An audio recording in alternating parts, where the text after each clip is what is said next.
Family blog by শিলার যে মরিচের গাছগুলা ছিল সেগুলা কি পরিমাণ মরিচ হয়েছে একটু দেখুন।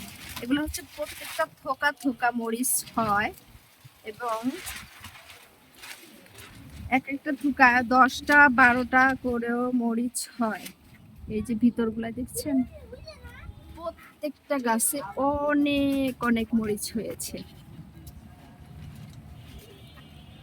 দেখতে পাচ্ছেন এখানে কিন্তু আমার 4টা গাছ, এত মরিচ হয়েছে।